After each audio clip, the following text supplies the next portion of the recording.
जहां majority of population give up कर देती है, जहां लोगों को 1-2 महीने में रिजल्ट नहीं आते ना, वो एक्सरसाइज गिव अप कर देते हैं कि भैया क्या फायदा एक्सरसाइज करने का। यहाँ प्रतीक ने कहानी चेंज कर दी। बात करते हैं प्रतीक की ट्रांसफॉर्मेशन के बारे में।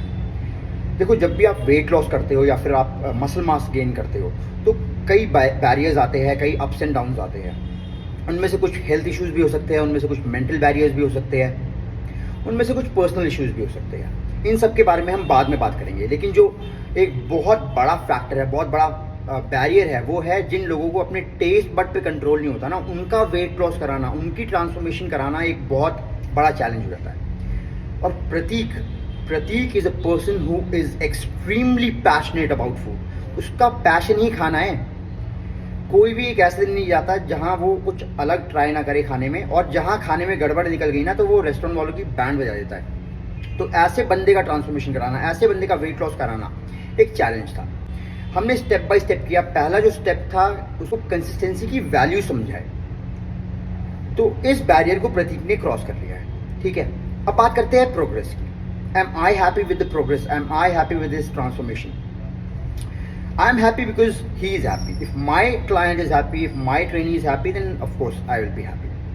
But I'm not a very big fan of weight loss. मैं weight loss का इतना फैन नहीं हूँ। आपने कितने मर्जी किलो वेट कम किया, लेकिन अगर क्वालिटी नहीं आई, as a coach I have more expectations. I know you have potential. आपके पास पोटेंशियल है, उसका यूज करो। ठीक है, एज अ कोच मुझे और एक्सपेक्टेशन है। मुझे क्वालिटी चाहिए, डिफाइंड फिजिक चाहिए, मसल मास चाहिए। मुझे चाहिए कि आप स्ट्रॉन्ग दिखो और स्ट्रॉन्ग बनो। सिर्फ वेट लॉस कम करके कुछ नहीं है। हाँ, I am happy because you have evolve, Prateek has evolve, his mindset has evolve. तो हाँ, इस बात की मुझे खुशी है, क्योंकि जहाँ majority of population give up कर देती है, जहाँ लोगों को 1-2 महीने में रिजल्ट नहीं आते ना, वो एक्सरसाइज गिव अप कर देते हैं कि भैया क्या फायदा है एक्सरसाइज करने का। यहाँ प्रतीक ने कहानी चेंज कर दी। 1 साल तक रेगुलर नॉन स्टॉप जिम आया है वो। जब वो स्टार्टिंग में मेरे पास आया था ना, तो हफ्ते में सिर्फ 1 या 2 दिन आता था जिम, इससे ज़्यादा नहीं आता था। फिर उसको समझाया, उसकी काउंसलिंग की, फिर रेगुलर 1 साल तक नॉन स्टॉप जिम आया। उसको वैल्यू समझ में आई कि एक्सरसाइज से, स्ट्रेंथ से क्या क्या इंप्रूवमेंट हो सकती है।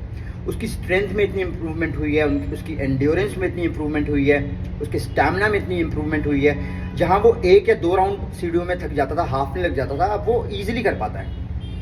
तो ये सारा है, उसका माइंडसेट इवॉल्व हुआ है, उसको कंसिस्टेंसी की वैल्यू समझ में आई है। जब मेरे क्लाइंट्स का माइंडसेट इवॉल्व होता है ना, देन आई गेट हैप्पी।